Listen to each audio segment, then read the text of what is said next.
ఈసారి టమాటోస్ విపరీతంగా కాసాయి మా తోటలో. వారంలో ఒక్కసారన్నా టమాటో పప్పు చేస్తాను నేను. ప్రతిసారి కందిపప్పుతో చేస్తే బోర్ కొడుతుంది కాబట్టి అప్పుడప్పుడు పెసరపప్పుతో కూడా చేస్తా. నాకు పర్సనలీ కందిపప్పుతో కన్నా పెసరపప్పుతోనే టమాటో పప్పు చాలా బాగుంటుంది అనిపిస్తుంది. మన తోటలో కాసిన టమాటోస్కి యూనిక్ ఫ్లేవర్ ఉంటుంది అండ్ చాలా తొందరగా ఉడుకుతాయి.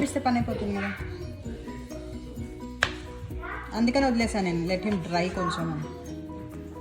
మా తోటలో చాలా రకాల టమాటో చెట్లు ఉన్నాయి.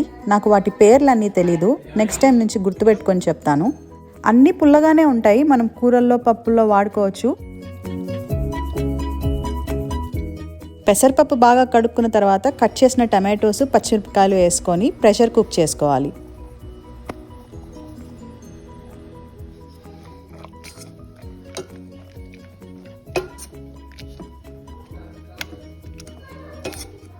ఈ పప్పుకి తాలింపు చాలా ఇంపార్టెంట్. దాల్ ఫ్రై ఫ్లేవర్ వచ్చేటట్టు చాలా ఇంగ్రీడియంట్స్ యూస్ చేసి తాలింపు వేస్తాను.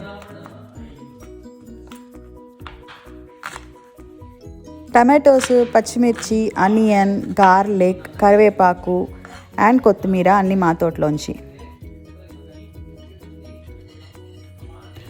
తాలింపు జీలకర్ర, ఆవాలు, ఎండుమిర్చి వేసుకొని అవి చిటపటలాడుతుంటే అందులో కొంచెం గార్లిక్, ఆనియన్స్ వేసుకొని వేయించుకోవాలి.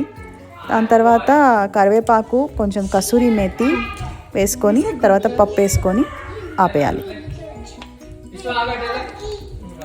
పైన కొంచెం కొత్తిమీర చల్లుకోవచ్చు. అది నేను ఈ వీడియోలో రికార్డ్ చేయలేదు.